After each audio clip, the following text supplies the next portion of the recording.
बहू ओ बहू कहाँ मर गई? कमला ने आवाज़ लगाई।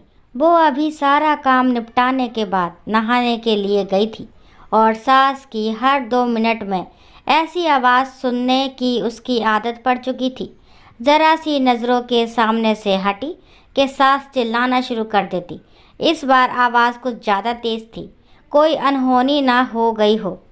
उसने जैसे तैसे अपने ऊपर 2 मग पानी डाला और कपड़े पहनकर बाथरूम से दौड़ते हुए सास के कमरे में पहुंची।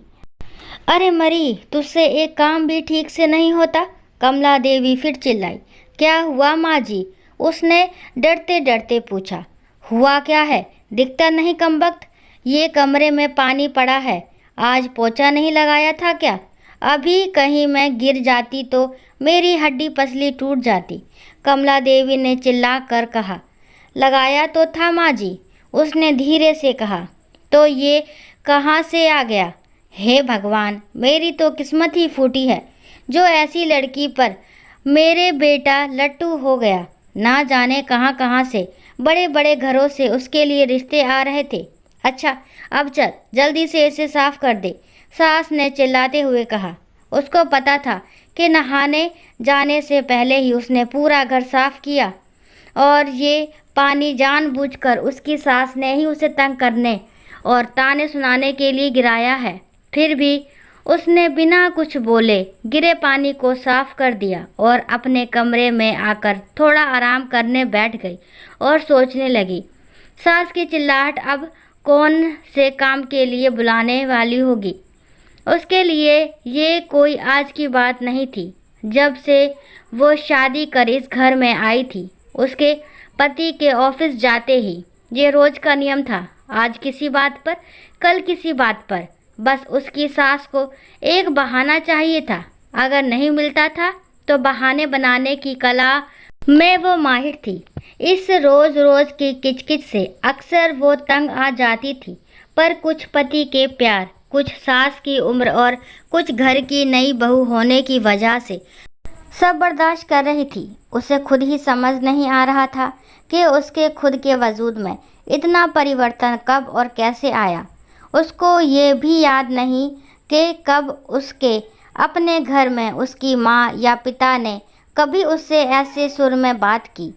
अपने कॉलेज और स्कूल के समय तो वो बिंदास लड़कियों में से एक थी। पूरे स्कूल या कॉलेज में कहीं भी किसी के साथ कोई गलत बात होती थी तो वो लड़ने के लिए सबसे आगे खड़ी मिलती थी। किसी के भी हक के लिए वो पूरे सिस्टम से लड़ जाती थी। पर आज अपने ही खिलाफ हो रहे अन्याय को चुपचाप सह रही थी। सोचती थी, क्या यही शादी के मायने होते हैं, जब एक लड़की को अपने स्वाभिमान और सम्मान को एक नए परिवार की सूली पर चढ़ा देना पड़ता है। शाम को पति के आने पर बहुत सारी बातें कहने का मन होता था। 1-2 बार कही भी थी, पर एक तो थके होने से वो इस पर ज़्यादा ध्यान नहीं देते थे और फिर अपनी माँ के खिलाफ वो एक भी शब्द नहीं सुन सकते। उनकी माँ भी अपने बेटे के सामने उससे बड़े दिखावे के साथ बात करती थी, पर जैसे ही बेटा घर से बाहर निकलता था उनके तेवर बदल जाते थे। जो उसे समझ में ही नहीं आता था कि एक इंसान पल भर में 2 तरह के व्यवहार कैसे कर सकता है। कमला देवी को सबसे ज़्यादा तकलीफ़ तो उसकी शादी में मिले दहेज से थी, जबकि उसके माता पिता ने अपनी हैसियत से बढ़कर उसकी शादी में खर्चा किया। लेकिन दहेज में या दूसरे से कुछ भी मुफ्त में मिलने की उम्मीदों और अभिलाषाओं का कोई अंत नहीं होता। हर चीज़ कम लगती है।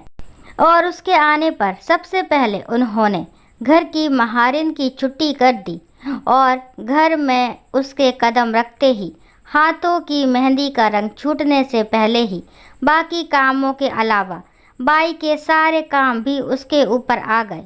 और कमला देवी ने कभी भी उसे एक नौकरानी से ज़्यादा नहीं समझा। कुछ ऐसे ही ज़िंदगी कट रही थी उसकी। रोज़ कोई नया बखेड़ा होता था और वो रोज़ शांतिपूर्वक उन्हें संभालने की कोशिश करते हुए सोचती थी कि जल्दी ही उसे अपने पति और सास के साथ बैठकर शांति से इसका हल निकालना पड़ेगा। पर बस रोज़ की ऐसी दिनचर्या में सबके साथ बैठकर बात करने का समय नहीं मिल पा रहा था। एक दिन वो रोज की तरह सुबह झाड़ू लगा रही थी जब कमला देवी अपने बिस्तर के किनारे बैठी स्वेटर बुन रही थी। अचानक जैसे ही वे झाड़ू लगाते लगाते उसके पास पहुंची, उसने बिना कुछ देखे बहू को जोर से लात मारी और चिल्लाई, अरे कुछ अकल भी है या घास चरने गई है? जब मैं कुछ कर रही होती हूँ तभी तुझे काम सूझता है। अभी ही मेरे कमरे में झाड़ू लगानी थी तुझे। क्या तुझे नहीं पता कि मुझे धूल से कितनी एलर्जी है? ये आज का नया बहाना था उसे तंग करने का, क्योंकि घर में रोज ही ऐसे ही काम होते थे और पहले कभी भी ऐसी कोई बात नहीं हुई थी। फिर वो भी अपनी सास के व्यवहार को जानते हुए बहुत संभल के काम करती। वो उनके द्वारा दिखाई जगह पर सफाई के लिए जैसे ही थोड़ा झुकी, ना जाने किस झोंक में कमला देवी ने जोर से पैर चलाया और वह बहू के कंधे पर जा लगा।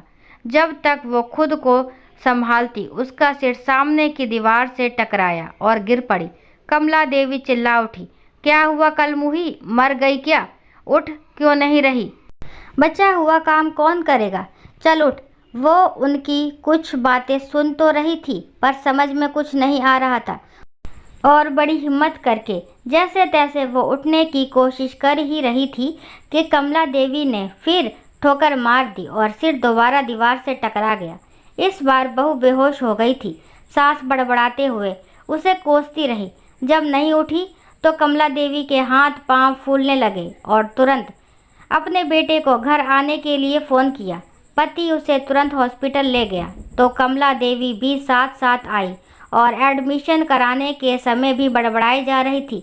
सब पता है इसके क्रिया चरित्र का, सब करने कराने के और मुझे तंग करने के नाटक हैं, जिससे घर में कोई काम ना करना पड़े और हम सब इसकी सेवा करें। यूँ तो उसका बेटा काफ़ी दिनों से घर में जो चल रहा था सब देख और समझ रहा था, पर आज माँ के ऐसे व्यंग देखकर कुछ ज़्यादा ही परेशान हो गया। लेकिन इस समय उसे अपनी पत्नी की जान बचाने की पड़ी थी।